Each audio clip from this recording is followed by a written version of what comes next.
உலக பொம்மலாட்டம் YouTube channel வழியாக நான் உங்கள் நட்சத்திரா. இந்த எபிசோட்ல நம்ம மீண்டும் பாரத தேசம் பற்றி தாங்க பார்க்க போகிறோம். நிகழ்ச்சிக்குள் போகலாமா? வாருங்கள் நிகழ்ச்சிக்குள் போகலாம்.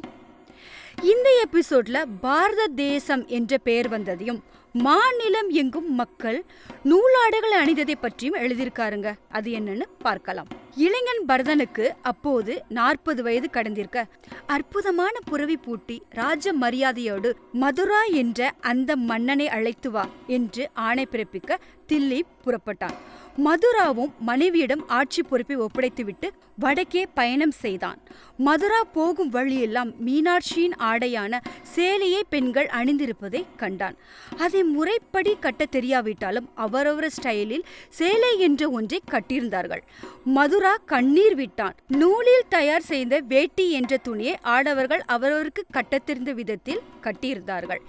இன்றைய தெலுங்கானா எல்லையை கடக்கும் போது வேட்டியை அவர்கள் அவிழ்ந்து விடாமல் பாதுகாப்பாய் இருப்பதற்காக தொடையில் விட்டு பின்பக்கமாக சொருகிக் கொள்ள மதுரா அதை பார்த்து ஆனந்தமாய் பயணித்தான். என் அன்னையாம் மீனாட்சியின் சேலை இந்த மாநிலம் எங்கும் பெண்டிதர் தம் அணிந்திருக்க யாம் கண்டோம் என்று மதுரா கூறுகிறார். பரதனும் ஒரு அன்னையின் சிலை வைத்து பூஜை செய்வதை மதுராவிற்கு காண்பித்தான். என் தாயை மதித்து அவளுக்கு சிலை வைத்து வணங்கும் உன்னை நான் மறப்பினும் இந்த மாநிலம் மறவா. இன்றையிலிருந்து எங்கள் மாநிலத்திற்கு அப்பால் இருக்கும் ஊரிலிருந்தே வடக்கே நீ இருக்கும் இந்த இடம் வரை உன் பெயராலேயே பரத தேசம் என்று பெயர் பெறட்டும். இது மருவி பாரதன் என்பவன் ஆண்டதால் இந்த தேசத்திற்கு பாரதம் என்ற பெயர் உண்டாயிற்று. எத்திக்கும் இது பரத தேசம் என்று அன்று மதுராவால் முடிவு செய்யப்பட்டுதான் இந்த பரத தேசம்.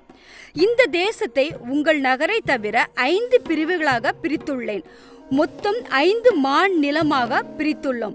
அத்தனை பேரும் தத்தம் படைகளுடன், தத்தம் நாகரிகத்துடன், தத்தம் உடைகளுடன், தத்தம் பண்புகளுடனும் வருவார்கள் என்று பரதன் சொல்லுவது போலவும் அதற்கு மதுரா தென் மாநிலக்காரர்கள்தான் வடக்கே இனி மன்னன் யார் என்று தீர்மானிப்பார்கள் என்றதோடு அதை எழுத ஓலையும் ஏற்பாடு செய்ய சொன்னார். விடிந்தது. ஓலையில் அத்தனை விவரங்களும் எழுதப்பட்டு தென் மாநிலத்தின் மீன்கொடி பொறித்த முத்திரையை குத்தப்பட்டு அருகே இருக்க மன்னன் இறந்திருந்தான். இத்துடன் இந்த எபிசோட் நிறைவடைந்தது. மீண்டும் அடுத்த எபிசோடில் உங்களை சந்திக்கும் வரை உங்களிடமிருந்து விடைபெறுவது உங்கள் நட்சத்திரா. இந்த நூல்கள் கிடைக்கும் இடம் கொக்கிந்தா பதிப்பகம், சென்னை.